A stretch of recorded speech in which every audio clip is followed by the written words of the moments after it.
కార్తీ అరవిందస్వామి ముఖ్య పాత్రధారులుగా 96 ఫేమ్ ప్రేమ్ కుమార్ దర్శకత్వంలో సూర్య జ్యోతిక నిర్మించిన సత్యం సుందరం ఆడియన్స్ ముందుకు వచ్చింది. తెలుగులో ఈ సినిమాను సురేష్ బాబు, ఏషియన్ సునీల్ రిలీజ్ చేశారు. ట్రైలర్తోనే ఆకట్టుకున్న ఈ సినిమా తమిళనాట ఓ రోజు ముందే విడుదలైంది. శనివారం తెలుగు ఆడియన్స్ ముందుకు వచ్చిన ఈ సినిమాకు ఎలాంటి స్పందన లభిస్తుందో చూద్దాం. కథ విషయానికి వస్తే గుంటూరులో ఉండే సత్యమూర్తి యుక్త వయసులో దాయాదుల కారణంగా తరతరాలుగా ఉంటున్న సొంత ఇంటిని కోల్పోయి ఫ్యామిలీతో కలిసి విశాఖపట్నంలో సెటిల్ కావలసి వస్తుంది. అలా విశాఖకు మకాం మార్చిన సత్యం 22 తర్వాత బాబాయ్ కూతురి పెళ్లి కోసం మళ్లీ సొంత ఊరుకు వెళ్లవలసి వస్తుంది. బలవంతంగా పెళ్లికి వెళ్లిన సత్యంకు అక్కడ సుందరం పరిచయం అవుతాడు. పరిచయం లేని సుందరం మాటలు సత్యంకి ఆరంభంలో చిరాకు పెట్టినా ఆ తరువాత ఎంతో ఎమోషనల్గా కనెక్ట్ అవుతాడు. పేరు కూడా తెలియని సుందరంని సత్యం ఎలా ఫేస్ చేశాడు, వారిద్దరి ఎమోషనల్ బాండింగ్ ఎలా ఏర్పడిందన్నదే ఈ సినిమా. పల్లెటూరు నేపథ్యంలో హ్యూమన్ ఎమోషన్స్ని టచ్ చేస్తూ సినిమాలు అరుదుగా వస్తుంటాయి. ఆ కోవకు చెందిన సినిమానే ఈ సత్యం సుందరం.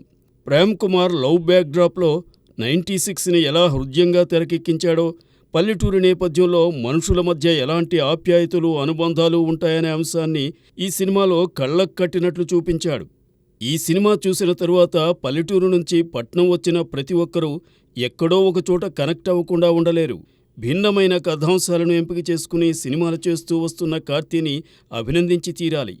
కథ విని ఈ సినిమాను తమ సొంత సంస్థలో నిర్మించిన సూర్య జ్యోతికలకు కూడా ప్రత్యేకమైన అభినందనలు తెలియజేయాల్సిందే. నటీనటుల విషయానికి వస్తే అటు అరవిందస్వామి, ఇటు కార్తీ ఇద్దరూ తమ ఎమోషనల్ పెర్ఫార్మెన్స్తో సినిమా ఆశాంతం ఆడియన్స్ను ఎంతో భావోద్వేగానికి లోనయ్యేలా చేశారు. కార్తీ తన పాత్రలోని అమాయకత్వం, మాటకారితనంతో ప్రాణం పోయిగా అరవిందస్వామి తన సెటిల్డ్ పెర్ఫార్మెన్స్తో ఆకట్టుకుంటాడు. అరవిందస్వామి తన చెల్లెలికి బంగారు ఆభరణాలు తొడిగే సీన్ అందరికీ కళ్ళు చెమర్చేలా చేస్తుంది. కల్లా కపటం లేకుండా ఎవరో మనకి తెలియని వ్యక్తి మనపై ప్రేమ, అభిమానం ఎప్పుడో ఒకసారి మనం ఫేస్ చేస్తాం. అలాంటి సీన్స్ ఇందులో కోకొల్లలు. అవి ఆడియన్స్ని కదిలిస్తాయనే చెప్పాలి. సినిమాలో రాజ్ కిరణ్, శ్రీదివ్య, దేవదర్శిని వంటి వారు తమ పాత్రల్లో ఒదిగిపోయారు. డబ్బింగ్తో పాటు తెలుగు నేటివిటీకి తగ్గట్టుగా ప్రతి చిన్న విషయంలో తీసుకున్న జాగ్రత్తలను అభినందించి తీరాలి. ఇక ఈ సినిమాకు గోవింద్ వసంత్ అందించిన నేపథ్య సంగీతం, సందర్భానుసారం వచ్చే పాటలు ఆకట్టుకుంటాయి. పల్లెటూరి వాతావరణాన్ని సినిమాటోగ్రాఫర్ మహేంద్రన్ జయరాజు చక్కగా క్యాప్చర్ చేశారు. దగ్గర 3 గంటలు నిడివి ఉన్న బోర్ ఎంగేజ్ చేయగలిగాడు దర్శకుడు సి. ప్రేమ్ కుమార్. కొన్ని సీన్స్ డ్రమటిక్ అనిపించినా అలాంటివి అప్పుడప్పుడు మన జీవితంలో ఎదురయ్యేవే కాబట్టి పెద్దగా పట్టించుకోం.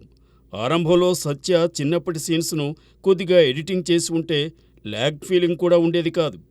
ఒత్తిడిలో ఉండి ఈ సినిమాకు వెళ్ళిన వారు హ్యాపీగా రిలాక్స్ అయి రావచ్చు. కుటుంబ సమేతంగా చూడదగ్గ ఫ్యామిలీ ఎమోషనల్ ఎంటర్టైనర్ చిత్రమిది.